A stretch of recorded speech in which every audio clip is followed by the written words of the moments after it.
शान्ति हाम्रो चाहना, विकास हाम्रो लक्ष्य, सूचना र अभिव्यक्ति हाम्रो सबल पक्ष। हामी नेपालका सामुदायिक रेडियो। सामाजिक रूपान्तरणका लागि यो हो सामुदायिक सूचना नेटवर्क CIN। अहिले बिहानको 6 बजेको छ।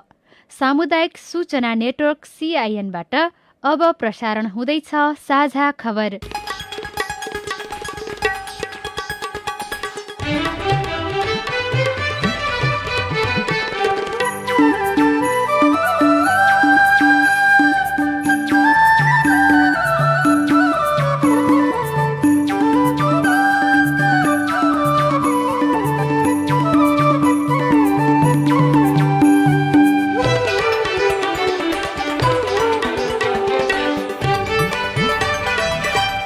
शुभ प्रभात। यो CIN को साझा खबर हो। स्नेहा कर्णसँगै गोविन्द खड्काको तपाईलाई स्वागत छ।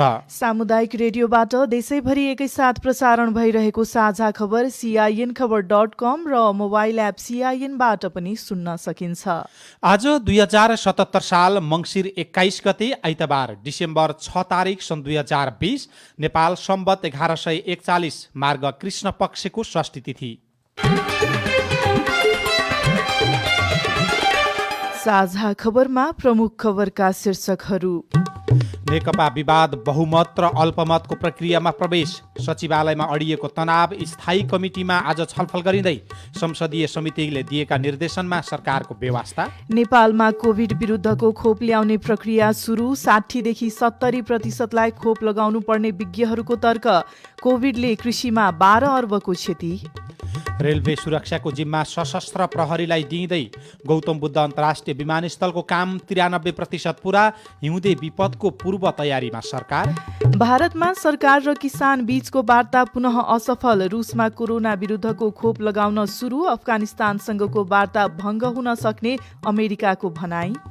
र इङ्ग्लिस प्रिमियर लिग फुटबलमा म्यानचेस्टरको जित। स्पेनिस ला लिगा फुटबलमा रियल मड्रिड विजयी।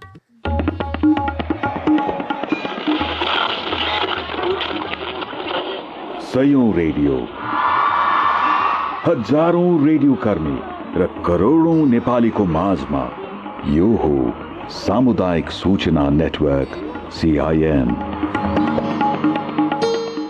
साझा खबरमा सबभन्दा पहिले नेकपाको विवाद र नेताहरू विवादलाई तल्ला कमिटीमा लैजान लागेको प्रसङ्ग। सत्तारूढ दल नेकपा विवाद बहुमत र अल्पमतमा प्रवेश गरेको छ। नेकपाका अध्यक्ष द्वय केपी शर्मा ओली र पुष्पकमल दाहाल बीच पार्टी एकीकरणको अघिल्लो दिन 2075 जेठ 2 गते भएको एकता महाधिवेशनसम्म सहमति र समझदारीमा अघि बढ्ने समझदारी हिजो विधिवत रूपमा तोडिएको छ। बहुमत सदस्यहरूको पहलमा हिजो बसेको सचिवालय बैठक र त्यही बैठकका बहुमत सदस्यहरूबाट व्यक्त रायका आधारमा आजका लागि स्थायी कमिटी बैठक तोकेर नेकपा बहुमत अल्पमतको अङ्कगणितमा प्रवेश गरेको हो। यो सँगै प्रधानमन्त्री समेत रहनुभएका अध्यक्ष केपी शर्मा ओली थप अप्ठ्यारोमा पर्नु भएको प्रवक्ता नारायण काजी श्रेष्ठले जानकारी दिनुभयो। उहाँले दुवै प्रस्ताव स्थायी कमिटीमा छलफल गर्ने र त्यहीबाट पार्टीमा देखिएको सङ्कट समाधान गरिने बताउनुभयो। बैठकले पूर्व निर्धारित भोलि 1 बजे स्थायी कमिटीको बैठक पार्टी केन्द्रीय कार्यालय कुम्बाराईमा नै हुने कुरालाई निश्चित गर्दै उक्त बैठकमा नै अब पार्टीको सङ्कट तर त्यसको निवारण सम्बन्धमा छलफल गरेर निष्कर्ष निकाल्ने प्रक्रिया अगाडि बढाइनेछ। अब पार्टीको सङ्कट निवारणको निम्ति पार्टीमा अहिलेसम्म प्रस्तुत भएका प्रस्तावहरू स्थायी कमिटीमा पेश गरेर छलफल हुनेछ। नेताहरूका अनुसार झण्डै 4.5 घण्टा बसेको सचिवालयको बैठक आज स्थायी कमिटी बैठक बोलाउने या नबोलाउने भन्नेमै केन्द्रित भएको थियो। बैठक सुरु हुने बित्तिकै अध्यक्ष दाहालले स्थायी कमिटीको बैठक बोलाएर सचिवालयका सबै दस्तावेज अध्ययनका लागि सदस्यहरूलाई दिने र केही समय लिएर सचिवालयमा फेरि छलफल चलाउनु पर्ने प्रस्ताव गर्नुभएको थियो। दाहालको उक्त प्रस्तावमा सचिवालय सदस्यहरू ईश्वर पोखरेल र रामबहादुर थापा सहित दाहाल नेपाल पक्षीय सबै सचिवालय सदस्यहरूले समर्थन जनाएका थिए। महासचिव विष्णु पौडेलले भने समस्या बोकेर स्थायी कमिटीमा जानका लागि सचिवालय असफल भएकै हो त भनेर प्रश्न गर्नुभएको थियो। सचिवालयमा पनि सहमति खोज्न थप समय लिने विषयमा सहमत भएपछि ओलीले असन्तुष्टि राख्नु भएको थियो। प्रधानमन्त्री ओलीले अहिले तयारी नपुगेको भन्दै स्थायी कमिटी बैठक केही समय पर धकेल्न आग्रह समेत गर्नुभएको थियो। मलाई दुवै पदबाट हटाउने चालबाजी स्वरूप नै स्थायी कमिटी बैठक डाकिएको हो, तर म हट्दिन। बैठकमा उहाँले भन्नुभयो, स्थायी कमिटी बैठक किन र के कामका लागि चाहियो। प्रधानमन्त्रीले यसो भनेपछि खनाल, नेपाल र गौतमले तयारीका लागि कति समय चाहिन्छ दिन तोक्नुस्, तर स्थायी कमिटीलाई अनिश्चित समयसम्म धकेल्ने कुरा नगर्नुस् भनेर जवाफ दिनुभएको थियो। ओलीले भने कुनै पनि समय र दिन तोक्नु भएन। कोरोना भाइरस विरुद्धको भ्याक्सिन परीक्षण सफल हुनासाथ नेपालमा ल्याउने प्रक्रिया सुरु भएको छ। कोभिड-19 विरुद्धको खोपका लागि वैदेशिक समन्वय गर्न स्वास्थ्य विभागलाई जिम्मेवारी दिएको छ। भ्याक्सिन 2,17,00,000 नेपाली नागरिकलाई उपलब्ध गराउने योजनासहित सरकारले तयारी थालेको हो। प्राथमिकता र जोखिमका आधारमा भ्याक्सिन दिइने स्वास्थ्य तथा जनसङ्ख्या मन्त्रालयले जानकारी दिएको छ। कोभिडको भ्याक्सिन 15 वर्षभन्दा माथिकालाई मात्र दिइनेछ। 15 वर्षभन्दा मुनिका बालबालिकालाई भ्याक्सिन लगाइने छैन। विभिन्न उद्योगबाट उत्पादित खोपहरू सहुलियत दरमा उपलब्ध गराउने र नेपाल पनि यस संयन्त्रमा सहभागी भएकाले त्यो खोप प्राप्त गर्न सरकारले काम अगाडि बढाएको मन्त्रालयका सहप्रवक्ता डाक्टर समीर कुमार अधिकारीले सिआइएनलाई बताउनुभयो। प्राविधिक हिसाबले हामीसँग भएको भण्डारण क्षमतासँग मिल्ने खालका, हाम्रा स्वास्थ्य कर्मीहरूले प्रयोग गर्न उपयुक्त हुने खालका जुन किसिमका खोपहरू हामी कहाँ प्रयोग भइरहेका छन् त्यससँग मिल्लाजुल्ला, तापक्रममा राख्न मिल्ने, प्रयोग गर्ने विधिमा मिल्ने यी सबै कुराहरूलाई गुणस्तरीयता, सुलभता, त्यस्तै गरी कस्टको कुराहरू, खर्चको कुराहरू सबै कुराहरूलाई विचार गरेर हामीसँग मिल्दो जुल्दो खोपहरू उपलब्ध गराइदिनलाई सम्बन्धित निकायहरूसँग पहल गरिरहेका छौँ। त्यसमा हामीले कुनै देश विशेष भन्ने हुँदैन। खोपहरू भर्खर दर्ता प्रक्रिया सकिएपछि उहाँहरूको कम्पनीहरूले ठुलो स्केलमा उत्पादन गर्न सुरु गर्नुपर्ने हुन्छ, व्यावसायिक रूपमा आउन सुरु गर्नुपर्ने हुन्छ, नेपालमा पनि आउन सुरु गर्छ। तर त्यसका लागि सबै किसिमका तयारीहरू नेपाल सरकारले गरिसकेको छ। सर्वसाधारण सबैलाई ती खोपहरू अहिले तत्काल आउने बित्तिकै सबैको पहुँचमा पुगिहाल्दैन। आएपछि खोपहरूलाई प्राथमिकरण गर्दै सर्वसाधारणलाई हामीले वर्गीकरण गर्दै थोरै चिजले धेरै प्रतिफल कसरी हुन्छ भन्ने वर्गमा बढी केन्द्रित भएर सुरु हुन्छ। मन्त्रालयले कोरोना भाइरस विरुद्धको खोपको व्यवस्थापनका लागि द्रुत कार्य योजना पनि पारित गरेको छ। नेपालमा कोरोना भाइरस संक्रमितको संख्या भने घट्न थालेको छ। स्वास्थ्य तथा जनसङ्ख्या मन्त्रालयका अनुसार पछिल्लो 24 घण्टामा 6074 जनाको PCR नमुना सङ्कलन गर्दा 1024 जनामा कोरोना संक्रमण पुष्टि भएको छ। नयाँ संक्रमित थपिएसँगै नेपालमा कोरोना भाइरसका कारण संक्रमित हुनेको संख्या 2,39,885 पुगेको छ। त्यस्तै 24 घण्टामा थप 2006 जना भने संक्रमण मुक्त भएका छन्। 24 घण्टामा 10 जना कोरोना संक्रमितको मृत्यु भएको छ भने यो सँगै मृत्यु हुनेको संख्या 1577 पुगेको छ। कोरोना महामारी रोक्न नेपालमा 60देखि 70% मानिसले संक्रमण विरुद्धको खोप लगाउनु पर्ने विज्ञहरूले बताएका छन्। विश्व स्वास्थ्य संगठनले सामाजिक दूरी कायम राखी मास्क लगाउने, साबुन पानीले हात धुने, हावा ओहोर दोहोर हुने ठाउँमा बस्ने लगायत जनस्वास्थ्यका उपाय अपनाउन सुझाव दिँदै आएको छ। विज्ञहरूका अनुसार करिब 70% मानिसमा खोप दिँदा संक्रमण मात्र रोकिँदैन, मृत्युदरमा समेत कमी आउने अनुमान गरिएको छ। नेपालमा कोरोना भाइरस दोहोर्याएर हुन थालेको विज्ञहरूले बताएका छन्। पत्रकार खगेन्द्र दाहाललाई दोस्रो पटक कोरोना पोजिटिभ देखिएको छ, तर पहिलो र दोस्रो भाइरस एकै प्रकृतिको हो वा होइन यकिन छैन। पहिलो पटक सजिलै निको भएको उहाँलाई यसपटक भने अलि गाह्रो महसुस भएको छ। काठमाडौँमा पनि एकजना व्यक्तिलाई दोस्रो पटक कोरोना पोजिटिभ देखिएको छ। पहिलो र दोस्रो पटक कोरोना पोजिटिभ देखिने विषयमा विज्ञहरूले अनुसन्धान हुनुपर्ने बताएका छन्। दोहोर्याएर किन संक्रमण सुरु हुँदैछ भन्ने विषयमा स्वास्थ्य विज्ञ डाक्टर सुजन मराठाले सिआइएनसँग भन्नुभयो। हामीसँग त्यस्तो रेकर्डेड एभिडेन्स त छैन, तर हामी पनि एक चरण सकिएर दोस्रो चरणमा आएको हो कि भन्ने देखिन्छ। बाहिरतिर जस्तो युरोप अमेरिकामा के भयो भने केस बढ्दै गयो, एउटा लेभलमा पुग्यो, त्यसपछि फेरि घट्यो, अनि अब अहिले फेरि पुनः दोस्रो चरणमा संक्रमण देखिया छ। अब यो दोस्रो चरणमा संक्रमण देखिनुको अर्को कारण चाहिँ के पनि हो नि, यो सिजन पनि हो। यो भाइरस चाहिँ अब विन्टरमा अलिकति मोर पावरफुल हुने भएको भएर अब यसले चाहिँ अब विन्टरमा धेरै केसेसहरू अब देखिने सम्भावना बढाइरहेछ।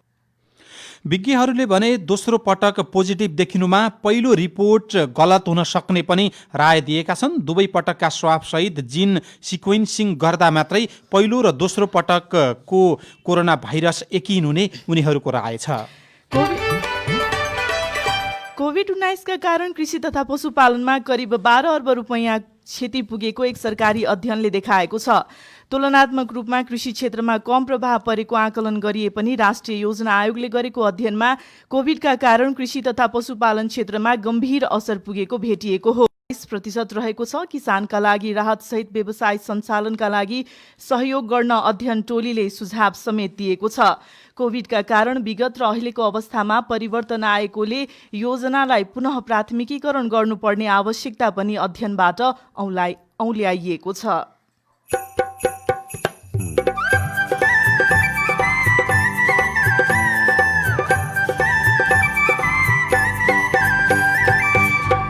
सामुदायिक सूचना नेटवर्क सिआइएन मार्फत देशैभरि प्रसारण भइरहेको साझा खबरमा संसदीय समितिको निर्देशन र सरकारको जवाबदेहितामा तालमेल मिलेन। पत्र पठाएपछि पनि जवाफ नदिने मन्त्रीहरू पनि छन् हाम्रो देशमा। त्यो चाहिँ प्रधानमन्त्रीले खोज्नु पर्यो। संसदीय समितिले पत्र पठाएर रेलवे सुरक्षाको जिम्मा सशस्त्र प्रहरीलाई दिइँदै गौतम बुद्ध अन्तर्राष्ट्रिय विमानस्थलको काम 93% पूरा लगायतका खबर बाँकी नै छ। सिआइएनको साझा खबर सुन्दै गर्नुहोला। व्यक्तिगत सरसफाइमा ख्याल गरौँ, चाहिने जति खाना खाऊ नफलाउ खेर, घर टोला संस्था र विद्यालयतिर वातावरण सफा भए हुन्नलाई पिर, सुरक्षित र सफा चर्पी धारा आँगनैमा, स्वच्छ खाना शुद्ध पानी खुसी जीवनैमा, सफा सुन्दर राखेर गाउँ, राम्रो संस्कार सबैलाई सिकाऊ, राम्रो संस्कार सबैलाई सिकाऊ। युएन हेबिटेट र सिआइएन। वन क्षेत्रको संरक्षणमा ग्रामीण महिलाको योगदान, लैङ्गिक हिंसामुक्त वन क्षेत्र हाम्रो अभियान। वन तथा वातावरणको संरक्षणमा ग्रामीण महिलाहरूको महत्त्वपूर्ण भूमिका छ, तर विडम्बना यस क्षेत्रका धेरै महिलाहरू विभिन्न खाले हिंसाबाट सुरक्षित हुनुहुन्न। यस्ता हिंसा हुन नदिनु हामी सबैको कर्तव्य होइन र? हो। लैङ्गिक हिंसा विरुद्धको अभियानमा सामुदायिक वन संरक्षणमा लागेका ग्रामीण महिलाको सुरक्षित सहभागिताका लागि सम्पूर्ण व्यक्ति, समाज तथा संस्थाहरूको ऐक्यबद्धताको लागि हार्दिक अनुरोध गर्दछौँ। सामाजिक हितका लागि अमेरिकी अन्तर्राष्ट्रिय विकास नियोगको आर्थिक सहयोगमा सञ्चालित हरियो वन कार्यक्रम, सामुदायिक वन उपभोक्ता महासङ्घ नेपाल र अकोराब। सामाजिक रूपान्तरणका लागि यो हो सामुदायिक सूचना नेटवर्क सिआइएन। तपाईँ अहिले देशभरिका सामुदायिक रेडियो सिआइएन खबर.com र मोबाइल एप सिआइएनबाट एकसाथ साझा खबर सुनिरहनु भएको छ। अब काठमाडौँबाट आज छापिएका पत्रपत्रिकाका खबर। नयाँ पत्रिका दैनिकको पहिलो पृष्ठमा रेलवे सुरक्षाको जिम्मा सशस्त्र प्रहरीलाई शीर्षकमा खबर लेखेको छ। सरकारले रेलवे यातायात सम्बन्धी सुरक्षाको जिम्मेवारी सशस्त्र प्रहरी बललाई दिने भएको छ। गृह मन्त्रालयले यस सम्बन्धी प्रस्ताव मन्त्री परिषदमा पेश गरिसकेको छ। रेलवे सम्बन्धी ऐन बनाएर छुट्टै रेलवे सुरक्षा दस्ता गठन नभएसम्मका लागि सशस्त्रलाई सुरक्षा जिम्मेवारी दिन लागि हो। धनुषाको रेलवे लिगमा क्लिप चोरी हुन थालेकाले तत्कालका लागि सशस्त्रलाई जिम्मेवारी दिने प्रस्ताव अघि बढाइएको गृह मन्त्रालयका प्रवक्ता चक्रबहादुर बुढाले बताउनुभयो। लिकमा ढुङ्गा, काठ फाल्ने, क्लिप चोर्ने लगायतका रेलवे सम्बन्धी अपराध गर्नेलाई 7 वर्ष कैद र 1 लाख जरिवाना हुने व्यवस्था समेत गर्न लागि छ। कान्तिपुर दैनिकले 4 अर्ब रुपियाँ खर्च गरेर बनाएको नक्सा प्रयोगविहीन शीर्षकको खबर छापेको छ। सरकारले स्थानीय तहमा वितरण गरेको भू उपयोग वर्गीकरण नक्सा काम नलागेर प्रयोगविहीन हुँदा राज्यको 4 अर्ब रुपियाँभन्दा बढी नोक्सान भएको छ। भूमि व्यवस्था, गरिबी निवारण तथा सहकारी मन्त्रालय अन्तर्गत नापी विभागले तयार पारेर स्थानीय तहमा हस्तान्तरण गरेको नक्सा थन्किएका हुन्। विभागले अघिल्लो आर्थिक वर्षमा 532 स्थानीय तहको नक्सा हस्तान्तरण गरेको थियो। ती नक्सा र आफ्नो भूगोलको अवस्थित तालमेल नहुँदा स्थानीय तहले आफै विज्ञ राखेर अर्को नक्सा बनाउन थालेको बिनु सुवेदीले खबर लेख्नु भएको छ। त्यसैगरी अर्थ वाणिज्य पन्नामा विजय तिमिलसेना लेख्नुहुन्छ, नेपाल भारत बीच ऊर्जा सचिव र सहसचिव स्तरीय संयुक्त कार्यदलको बैठक यसै साता बस्ने भएको छ। कोभिड-19 को महामारीका कारण अनलाइन मार्फत हुन लागेको बैठकमा पुरानै एजेन्डालाई प्राथमिकतामा राखिएको छ। अन्तर्देशीय प्रसारण लाइन, अन्तर्देशीय विद्युत व्यापार, नयाँ प्रसारण लाइनबारे अध्ययन, दुई देशबीचको ग्रिन सिन्क्रोनाइजेसन लगायतका एजेन्डा राखिएका छन्। सन् 2014मा नेपाल भारत विद्युत व्यापार सम्झौताको सहजीकरणका लागि गठन गरिएको सहसचिव र सचिव स्तरीय संयुक्त निर्देशन समितिको 8औं बैठक मङ्सिर 25 र 26 गते बस्न लागेको हो। नागरिक दैनिकले क्रसर उद्योगी सामु सरकार लाचार शीर्षकको खबर पहिलो पन्नामा छापेको छ। प्राकृतिक स्रोतको दोहन रोकिएको छैन, यो रोक्नलाई टिपरले किचेर मारिन्छ, हामी मूक दर्शक हुन्छौं। यस्तो वास्तविकता व्यक्त गर्दै क्रसर उद्योगको मनपरीबारे प्रदेश 2 का मुख्यमन्त्री लालबाबु राउत कड्किएको र त्यस्तो परिस्थितिलाई सुधार्ने आश्वासन दिएको प्रदेशवासीले अझै पनि भुलेका छैनन्। तर पछिल्लो समयमा क्रसरको मनपरी रोकिनुको सट्टा झन बढिरहेको छ। प्रदेश नम्बर 2 मा सिंहदरबारमा थन्किँदै गैर कानुनी क्रसर उद्योगका फाइल र प्रदेश नम्बर 2 मा क्रसर उद्योगीहरू खोला किनारमा प्रशस्तै भेटिन्छन्। मिथिलेश यादवले लेख्नु भएको छ। गोरखापत्र दैनिकको पहिलो पृष्ठमा हिउँदे विपदको पूर्व तयारी तीव्र शीर्षकमा खबर लेखिएको छ। सरकारले सम्भावित शीतलहर तथा हिमपातबाट हुने क्षति कम गर्न विपदको पूर्व तयारीलाई तीव्र बनाएको छ। राष्ट्रिय विपद जोखिम न्यूनीकरण तथा व्यवस्थापन कार्यकारी समितिले चिसो मौसममा सम्भावित शीतलहर तथा हिमपात प्रभाव न्यूनीकरण पूर्व तयारी र राष्ट्रिय कार्ययोजना 2077 पारित गरेको छ। साथै त्यसलाई कार्यान्वयनका लागि काम अगाडि बढाउन विपद जोखिम न्यूनीकरण तथा व्यवस्थापन प्राधिकरणलाई निर्देशन पनि दिएको छ। गौतम बुद्ध विमानस्थलको 93% काम पूरा भएको छ। संस्कृति पर्यटन तथा नागरिक उड्डयन मन्त्री योगेश भट्टराईले देशमा सञ्चालित 22 वटा राष्ट्रिय गौरवका आयोजना मध्ये गौतम बुद्ध अन्तर्राष्ट्रिय विमानस्थल सबैभन्दा पहिले सम्पन्न हुने बताउनु भएको छ। विमानस्थल आयोजनाका अनुसार अहिलेसम्म निर्माणको 93% काम सकिसकेको छ। अब 5% उपकरण जडान र 2% लाइट फिनिसिङका काम मात्र बाँकी रहेको छ। चिनिया 35 र थाई 30 जना प्राविधिक कोभिड-19 का कारण आउन नसक्दा प्रभावित भएको विमानस्थल आयोजना प्रमुख प्रवेश अधिकारीले जानकारी दिनुभयो। साझा खबरमा नागरिकका प्रश्न र जिम्मेवार निकायको जवाबसहितको हेलो सिआइएन सुनिल राज भारतबाट। रामेछाप दोरङ्गो श्री ललिउन्जन हाम्रोतिरको जग्गा सडकले छोको नछोको त्यो भेगमै सबै कुटीको नाममा छ। कुनै व्यवसाय कुनै पेसा गर्नलाई ब्याङ्कलाई दिँदा पनि ब्याङ्कले राम्रोसँग मूल्याङ्कन नगर्ने हाम्रो जग्गा सधैँभरि भीमसेनको नाममा भइरहेको छ कि यसलाई राईघर बनाएर पूर्जा पाएर हामीले अन्तको जस्तै मूल्याङ्कन गर्न पाउँछौँ। हामीले तपाईँको जिज्ञासा दोरब्बा गाउँपालिकाका अध्यक्ष कमन सिंह तामाङ समक्ष राखेका छौं। 2 नम्बर वडा र 1 नम्बर वडामा चाहिँ भीमसिंह गुठी भन्ने रहेछ। यसको चाहिँ हामीले पनि सुकुम्बासी आयोगमा पनि र चाहिँ यो गुठी सम्बन्धी पनि हामीले दियौं। माथिबाटै ठोस नीति आएको छैन र यसले जिल्लाबाट हामीलाई कुनै पत्रकार गरेको छैन। त्यस हुँदाखेरि चाहिँ यो भीमसिंह गुठीलाई कसरी रेकर्ड गराउने भन्ने विषयमा हाम्रो गाउँपालिकाले पनि गत वर्षदेखि नै रेकर्ड गराउने भन्ने चाहिँ हाम्रो योजना थियो। अहिले यो गर्ने त्यो गर्ने भन्ने सक्दैन, तर जिल्लामा वर्षको एकचोटि बनाउन भनेर आउँछ। यसमा हामीले आएको खण्डमा हामी तपाईहरुलाई पत्रकार गर्छौं। मेरो नाम अख्तर अन्सारी, म सुवान गाउँपालिका वार्ड नम्बर 6-12। अहिले हाल सरकारले पोको धानको मूल्य 2700 अरे, तर पनि 2200ले बाध्यता छ। के सरकारकै नीति हो? हामीले यस विषयमा सुवर्ण गाउँपालिकाका कृषि शाखा प्रमुख रामेश्वर अधिकारीलाई सोधेका छौं। अनुगमन गर्दाखेरि सब होलसेल गोदामहरूमा त्यति नै लिइरहेछ। हामी भनेकै छौँ त भन्छ तिमी नै खरिद गरौ न भनेर भन्छ के डिलरवालाले गोदामवालाले। कुनै दरखास्त गर्नु पर्यो नि, गुनासो आउनु पर्यो नि। गुनासो कुनै एउटा पनि चिठी आएकै छैन मेरो हातमा, अनि कसरी उजुरी गर्ने, कुन आधारमा गर्ने? किसानहरूमा यही भन्छु कि जुन सरकारहरूले टोक्या छ त्यो हामी समक्ष राखोस् समस्या, अनि त्यो समस्याको हामी समाधान गर्छौँ। तपाईँ जुनसुकै बेला हाम्रो टेलिफोन नम्बर 01526066 मा फोन गरेर आफ्ना प्रश्न रेकर्ड गराउन सक्नुहुनेछ। हामीलाई भर्खरै प्राप्त खबर अनुसार डोटीको बोगटना फुलसिङ गाउँपालिका वार्ड नम्बर 7 चबरा चौतारामा जीप दुर्घटना भएको छ। त्यसमा 3 जनाको मृत्यु भएको छ, 5 जना घाइते भएका छन्।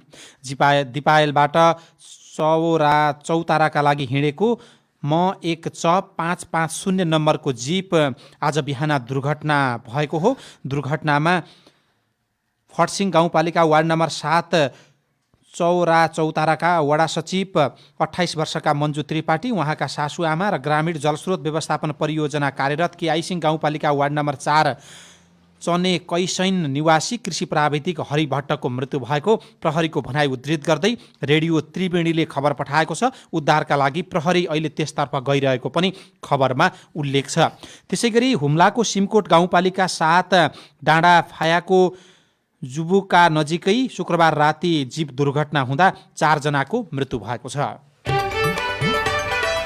साझा खबरमा अब विदेशका खबर। रुसले कोभिड-19 विरुद्धको खोप अभियान सुरु गरेको छ। कोभिड-19 का कारण उच्च जोखिममा रहेका मानिसलाई राजधानी मस्कोका क्लिनिकहरूमा खोप दिन थालिएको छ। यसैबीच अमेरिकामा सबै नागरिकलाई खोप लगाउन अनिवार्य नगरिने जनाइएको छ।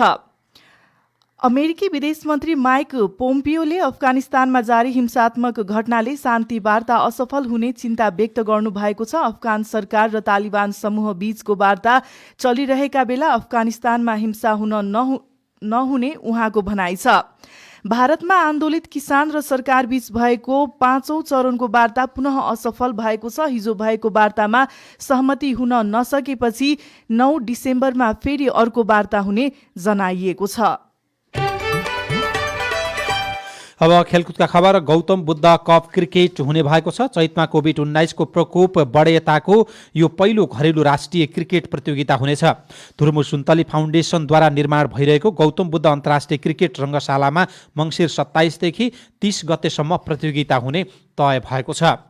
इङ्ग्लिस प्रिमियर लिग फुटबलमा म्यान्चेस्टर युनाइटेडले पुनरागमन जित निकालेको छ। गैराती भएको खेलमा युनाइटेड वेस्ट ह्याम्स विरुद्ध पुनरागमन गर्दै 3-1 को शानदार जित निकालेको हो।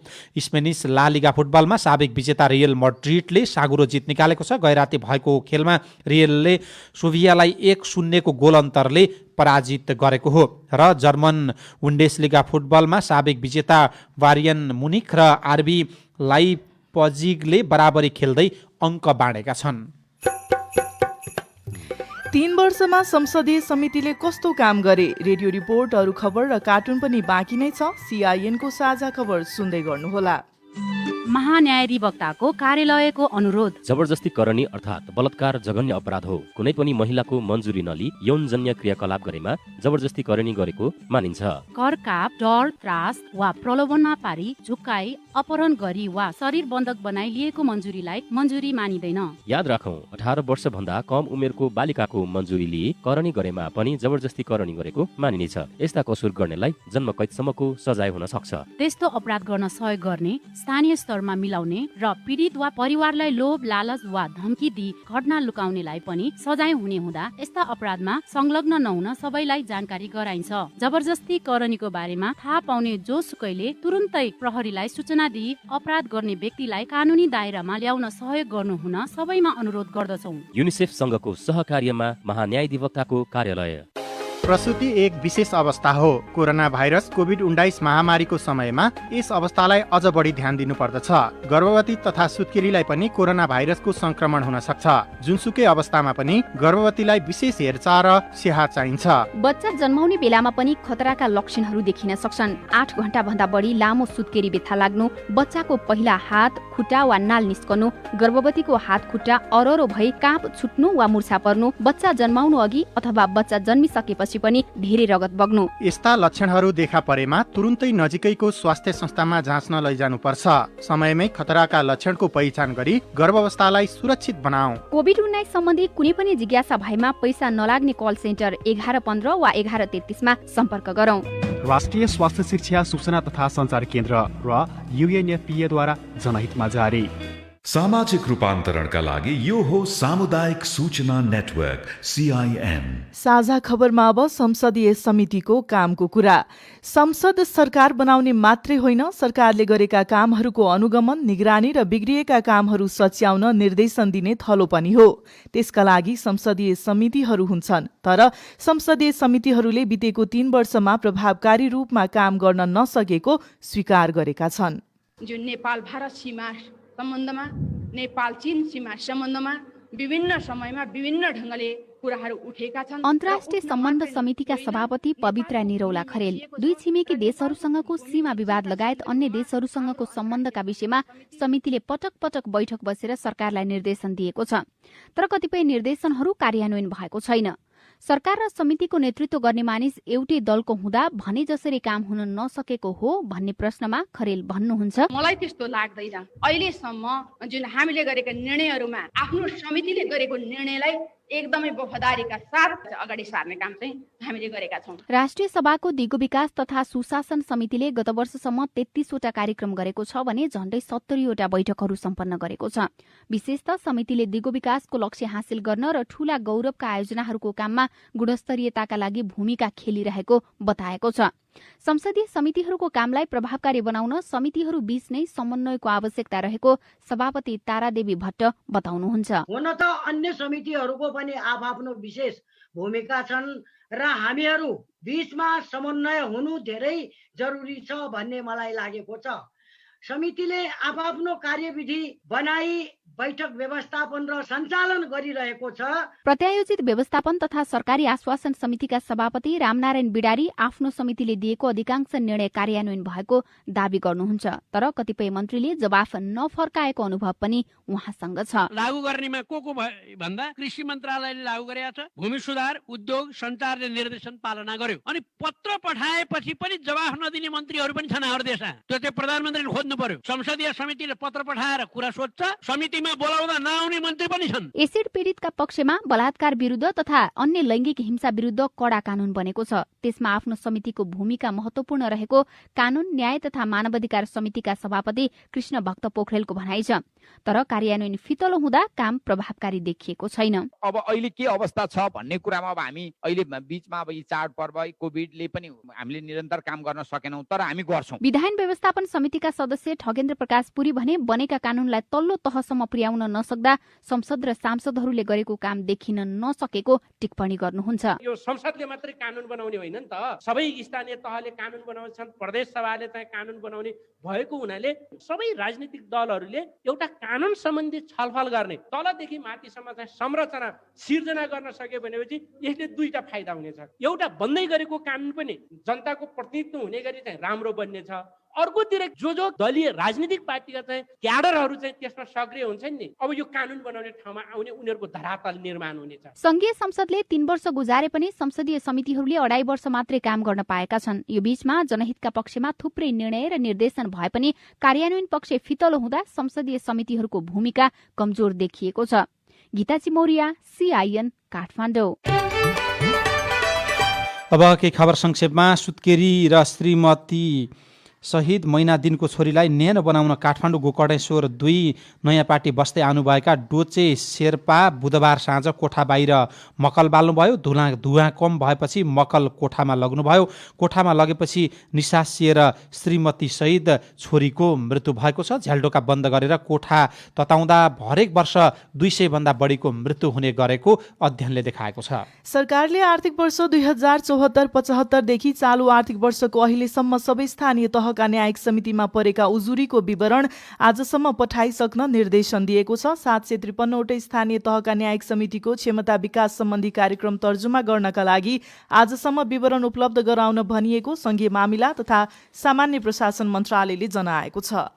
यस वर्षको मिस नेपालको उपाधि 23 वर्षका नम्रता श्रेष्ठले पाउनु भएको छ। हिजो काठमाडौँमा सम्पन्न मिस नेपालको उपाधि उहाँले प्राप्त गर्नुभएको हो। सरकारले गत चैतबाट गरेको लकडाउनपछि खाद्यान्नको आयात झण्डै 17.5 अर्बले बढेको छ। भन्सार विभागको अनुसार 2075-76 को चैतदेखि कार्तिकसम्मको अवधिमा 27 अर्ब 44 करोड रुपैयाँको खाद्यान्न आयात भएको थियो। तर गत वर्षको चैतदेखि कार्तिकसम्म 44 अर्ब 90 करोडको खाद्यान्न आयात भएको छ। यो सँगै हामी साझा खबरको अन्त्यमा आइपुगेका छौं। सामुदायिक रेडियो प्रसारक संघद्वारा सञ्चालित CIN को बिहान 6 बजेको साझा खबर सक्नु अघि मुख्य खबर फेरि एकपटक। नेकपा बहुमत र अल्पमतको प्रक्रियामा प्रवेश। सचिवालयमा अडिएको तनाव स्थायी कमिटीमा आज छलफल गरिँदै संसदीय समितिले दिएका निर्देशनमा सरकारको बेवास्ता। नेपालमा कोभिड विरुद्धको खोप ल्याउने प्रक्रिया सुरु। 60 देखि 70% लाई खोप लगाउनु पर्ने विज्ञको तर्क। कोभिडले कृषिमा 12 अर्बको क्षति। रेलवे सुरक्षाको जिम्मा सशस्त्र प्रहरीलाई दिइँदै। गौतम बुद्ध अन्तर्राष्ट्रिय विमानस्थलको काम 93% पूरा। हिउँदै विपदको पूर्व तयारीमा सरकार। भारतमा सरकार र किसान बीचको वार्ता सफल हुन सकेन। रुसमा कोरोना विरुद्धको खोप लगाउन सुरु। अफगानिस्तानसँगको शान्ति वार्ता भङ्ग हुन सक्ने अमेरिकाको चेतावनी। र इङ्ग्लिस प्रिमियर लिग फुटबलमा म्यान्चेस्टरको जित। साझा खबरको अन्त्यमा पालो आएको छ कार्टुनको। अन्नपूर्ण पोस्ट दैनिकमा बासु क्षितिजले बनाएको चियो चर्चो शीर्षकको कार्टुन लिएका छौँ। यो कार्टुनमा यहाँ खानेपानी मेलम्चीको पानी र आउन नसकेको कुरालाई व्यङ्ग्य गर्न खोजिएको छ। यहाँ धारामाथि चढेर एकजना मान्छे कतै दूरबीन जस्तो बनाएर हेरिरहेका छन् र पानी भर्न आएकै एकजना महिलाले आश्चर्य मान्दै के गरेको भनेर सोधेकी छिन् र तल चाहिँ यस्तो लेखेको छ, मेलम्ची कहाँ आइपुग्यो भनेर हेरे क्या, खै आएन। हवस् त प्राविधिक साथी सुनिल राज भारतलाई धन्यवाद। अहिलेलाई गोविन्द खड्का र स्नेहा कर्ण बिदा भयौँ। तपाईँको आजको दिन शुभ होस्। नमस्कार। यसपछि देशभरिका सामुदायिक रेडियोबाट यौनिकता शिक्षा केन्द्रित कार्यक्रम संवाद प्रसारण हुनेछ। सुन्ने प्रयास गर्नुहोला।